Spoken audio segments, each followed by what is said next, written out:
Saudari-saudaraku yang terkasih, berjumpa kembali bersama saya Romo Antoro dalam Renungan Harian Minggu 25 Juli. Hari Minggu biasa pekan ke-17. Semoga kita bersama keluarga selalu dalam keadaan sehat, baik, dan bersemangat. Inspirasi kita hari ini dari Injil Yesus Kristus menurut Yohanes, bab 6, ayat 1 sampai 15. Marilah kita mengawali renungan kita dengan tanda kemenangan Kristus. Dalam nama Bapa dan Putra dan Roh Kudus. Amin. Sekali peristiwa Yesus berangkat ke seberang Danau Galilea, yaitu Danau Tiberias.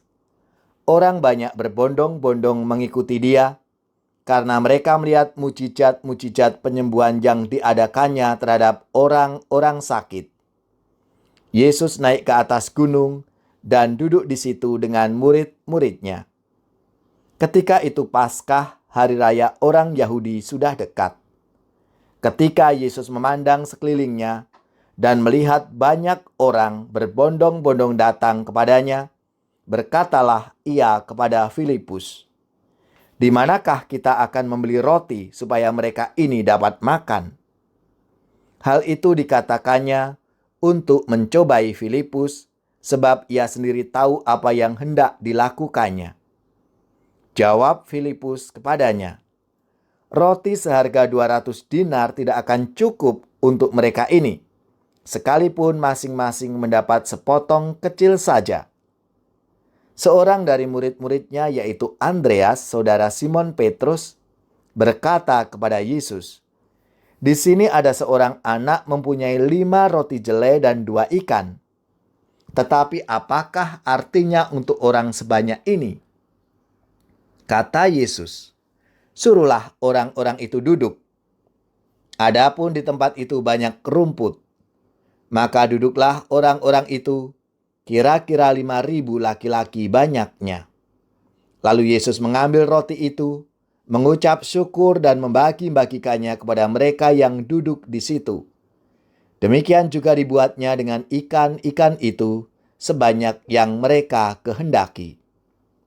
Dan setelah mereka kenyang, Yesus berkata kepada murid-muridnya, "Kumpulkanlah potongan-potongan yang lebih, supaya tidak ada yang terbuang." Maka mereka pun mengumpulkannya dan mengisi 12 bakul penuh dengan potongan-potongan dari 5 roti jelai yang lebih setelah orang makan. Ketika orang-orang itu melihat mujizat yang telah diadakan Yesus, mereka berkata, "Dia ini adalah benar-benar nabi yang akan datang ke dunia." Karena Yesus tahu bahwa mereka akan datang dan membawa dia dengan paksa untuk dijadikan raja, ia menyingkir lagi ke gunung seorang diri. Demikianlah sabda Tuhan. Terpujilah Kristus. Saudari-saudaraku yang terkasih, apa kabar semuanya?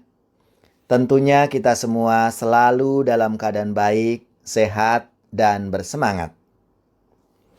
Kalau kita ditanya, apa sih tujuan Yesus membuat mujizat?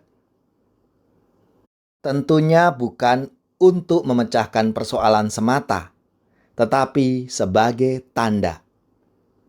Mujizat penggandaan roti bukan pertama-tama untuk memberi makan sampai kenyang, bahkan berkelimpahan, tetapi agar dengan melihat tanda itu, orang mengenal Dia dan menjadi percaya kepada Kristus. Maka ketika Yesus bertanya kepada Filipus, "Di mana kita bisa membeli roti supaya semua orang itu bisa makan?" Ia sudah tahu apa yang akan dilakukannya. Jawab Filipus sangat logis dengan mengatakan bahwa roti seharga 200 dinar tidak akan cukup sekalipun masing-masing hanya dapat sepotong kecil. Pasti tidak ada artinya 5 roti jelai dan 2 ikan itu. Ternyata dengan 5 roti dan 2 ikan itu, lebih dari 5.000 orang makan sampai kenyang, bahkan berlebihan. Memang, masalah bisa dipecahkan dengan cara yang di luar nalar. Namun sebenarnya Yesus bermaksud memberi tanda kepada mereka agar orang bereaksi dan mengenal siapa Dia sesungguhnya. Saudari-saudaraku yang terkasih, Paus Fransiskus dalam ensiklik Evangelii Gaudium menegaskan bahwa segala tindakan kita hendaknya dilakukan dalam kerangka mewartakan kabar gembira. Tindakan sosial misalnya, mesti berdasarkan iman bahwa Tuhan itu penuh belas kasih bagi siapapun dan menyelamatkan manusia secara utuh seluruh sendi kehidupan. Dengan dasar itu, selain membantu memecahkan masalah, layanan itu juga merupakan perwujudan iman dan sarana pewartaan kabar gembira. Dengan tindakan itu, hati orang terbuka dan menjadi percaya. Saudari-saudaraku yang terkasih, Yesus mengajar begitu banyak orang bukan terutama untuk membuat mujizat, tetapi supaya orang mengenal Dia dan percaya. Para pengikut Kristus percaya bukan karena melihat mujizat, tetapi karena pewartaan yang disambut dengan keterbukaan hati dan mata iman. 5 roti dan 2 ikan, Tuhan Yesus memberkati. 5 roti dan 2 ikan, Tuhan memberkati. Dimakan 5.000 orang, sisanya 12 bakul. 5 roti dan 2 ikan, Tuhan memberkati. Semoga saudari-saudara sekalian, keluarga-keluarga, orang-orang yang kita doakan, mereka yang sakit khususnya yang terpapar COVID-19, diberikan rahmat kesembuhan.